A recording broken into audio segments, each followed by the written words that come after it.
Hello students, welcome back to my channel biology booster. तो students, अब कुछ ही दिनों में नीट का रिज़ल्ट आने ही वाला है। आई गेस मे लास्ट तक तो आ ही जाएगा। बट पॉइंट ये नहीं है कि रिज़ल्ट कब आएगा, पॉइंट ये है कि रिज़ल्ट आने के बाद क्या होगा। अब जिनका रिज़ल्ट 500 अबव आ रहा है तो कॉन्ग्रेचुलेशंस गाइस, आपको कहीं ना कहीं एडमिशन तो मिल ही जाएगा। और अगर आप एससी और एसटी कैटेगरी से हैं तो आपको एमबीबीएस में सीट मिल जाए, इसके भी पूरे चांसेस हैं।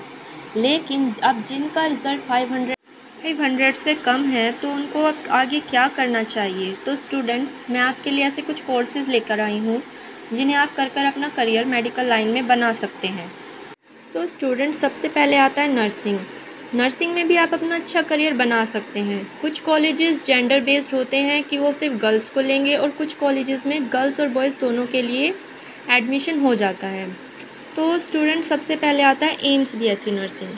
अगर आपको नर्सिंग ही करनी है तो मेरी राय में एम्स से बीएससी नर्सिंग करना इज़ अ बेस्ट ऑप्शन, क्योंकि वहाँ से आपको एक अच्छा स्कोप मिलेगा, प्लेसमेंट अच्छी होगी, आपका फ्यूचर अच्छा होगा। सेकंड, आप बीएससी नर्सिंग कर सकते हैं किसी अच्छे गवर्नमेंट कॉलेज से। कुछ कॉलेजेस अपना एंट्रेंस एग्ज़ाम लेते हैं, कुछ कॉलेजेस नीट बेस्ड होते हैं। जैसे कि अहिल्याबाई नर्सिंग कॉलेज, वो नीट के बेसिस पर एडमिशन लेते हैं, आपको नीट क्वालिफाई करना होगा। And third one is my personal favourite, military nursing service, MNS. MNS is where you can do both. आपको लोगों को ट्रीट करने के साथ साथ आपको उनकी भी रक्षा करने का मौका मिलेगा जो हमारी और पूरे देश की रक्षा करते हैं। आपको किसी भी सिविलियन नर्सेस से ज़्यादा रिस्पेक्ट मिलेगी। कहते हैं ना, आर्मी से होने का तो रुतबा ही अलग होता है। साथ ही साथ आपके एडमिशन के टाइम पर ही आपके नाम के साथ लेफ्टिनेंट लग जाएगा। तो है ना ये एक अच्छा करियर ऑप्शन। एमएनएस के बारे में मैं आपको और डिटेल दूंगी, उससे पहले एम्स एडमिशन का क्राइटेरिया देख लेते हैं। एम्स आपको 3 और अदर फील्ड में एंट्रेंस एग्ज़ाम देने का मौका देता है other than MBBS. First is BSc nursing honours, जिसकी ड्यूरेशन 4 ईयर्स है। Second, BSc nursing post basic, जिसकी ड्यूरेशन 2 ईयर्स है। And third is BSc paramedical. BSc paramedical में आपको डिफरेंट कोर्सेज ऑफर होंगे जिनकी ड्यूरेशन भी डिफरेंट ही होगी। इसके बारे में मैं आपको एक सेपरेट वीडियो में सारी डिटेल दूंगी। तो स्टूडेंट्स, अब आती है बारी मिलिट्री नर्सिंग सर्विस की। इसकी ड्यूरेशन भी 4 ईयर्स है, लेकिन इसके एडमिशन का प्रोसीजर थोड़ा लेंथी है। कैंडिडेट को पहले नीट में क्वालिफाई करना होगा। नीट में क्वालिफाई करने के बाद आपका एक कंप्यूटर बेस्ड टेस्ट होगा 80 मार्क्स का, जिसमें आपको जीके और इंग्लिश के क्वेश्चंस पूछे जाएंगे। उस क्वेश्चन के बाद आपको साइकोलॉजिकल असेसमेंट टेस्ट के लिए बुलाया जाएगा, जिसमें आपको सिर्फ क्वालिफाई करना है, उसके मार्क्स मैटर नहीं करेंगे। उसके बाद आपका एक इंटरव्यू होगा एक डेजिग्नेटेड वेन्यू पर, जहाँ पर कुछ बोर्ड्स ऑफ ऑफिसर बैठे होंगे और वो आपका इंटरव्यू लेंगे। उसके बाद जो सारे शॉर्ट लिस्टेड कैंडिडेट्स हैं उनको मेडिकल के लिए जाना होगा एक डेजिग्नेटेड वेन्यू पर। फाइनल सिलेक्शन जो होगा वो आपके कंबाइंड स्कोर पर होगा, नीट के, सीबीटी के और इंटरव्यू के। और आपको मेडिकली फ़िट भी होना ज़रूरी है। ऐसा नहीं है कि आपके स्कोर अच्छे हैं और आप मेडिकली फ़िट नहीं हैं तो आपका एडमिशन नहीं होगा। तो जितना आपके लिए स्कोर मैटर करता है उतना आपके लिए मेडिकली फ़िट होना भी ज़रूरी है। नेक्स्ट कोर्स है DMLT, diploma in medical laboratory technology.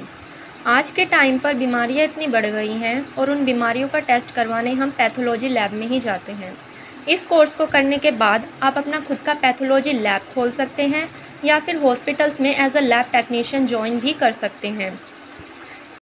इस कोर्स की ड्यूरेशन 2 ईयर्स है और इसकी एवरेज फ़ीस अराउंड 45,000 होगी। कुछ यूनिवर्सिटीज़ अपना खुद का एंट्रेंस टेस्ट कंडक्ट करती हैं, जैसे जामिया हमदर्द एंट्रेंस टेस्ट, जिपमर भी अपना खुद का एंट्रेंस टेस्ट कंडक्ट करता है, और एम्स बीएससी पैरामेडिकल भी डीएमएलटी को इंक्लूड करता है। नेक्स्ट कोर्स है बीपीटी, बैचलर ऑफ फिजियोथेरेपी। आज के टाइम पर आप जिसे देखो उसके या तो घुटनों में दर्द, कमर में दर्द या गर्दन में दर्द रहता ही है। क्यों? क्योंकि आज की हमारी लाइफस्टाइल ही ऐसी हो गई है, ना हमें एक्सरसाइज करने का टाइम मिलता है और ऑफिस में घंटों कंप्यूटर के सामने बैठना पड़ता है। तो इसके लिए हम एक फिजियोथेरेपिस्ट को ही कंसल्ट करते हैं। तो मेरी राय में तो ये आपके लिए एक बहुत अच्छा कोर्स है, जिसमें आपके लिए स्कोप भी बहुत ज़्यादा है। इस कोर्स की ड्यूरेशन 4.5 ईयर्स है और एडमिशन कुछ यूनिवर्सिटीज़ अपना खुद का एंट्रेंस एग्ज़ाम लेती हैं और कुछ मेरिट बेस्ड होती हैं।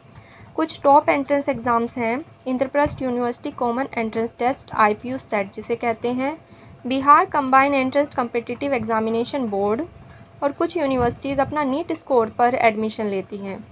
इस कोर्स की फ़ीस अराउंड 60,000 टू 1,20,000 हो सकती है। ये यूनिवर्सिटीज़। नेक्स्ट कोर्स है बीएससी इन रेडियोलॉजी। आम भाषा में कहें तो जब आप एक्सरे करवाने जाते हैं तो वो एक्सरे आपका एक रेडियोलॉजिस्ट ही करता है। इस कोर्स की ड्यूरेशन 3 इयर्स है और आपको 12th में मिनिमम 50% मार्क्स चाहिए होंगे इस कोर्स में एडमिशन लेने के लिए।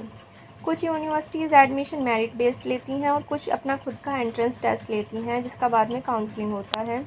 एवरेज कोर्स फीस इसकी 2,000 टू 10 लाख हो सकती है। ये डिपेंड करता है कि कोर्स आप बाहर कंट्री से कर रहे हैं या इंडिया से कर रहे हैं, और इंडिया से कर रहे हैं तो आप गवर्नमेंट कॉलेज से कर रहे हैं या प्राइवेट कॉलेज से करते हैं।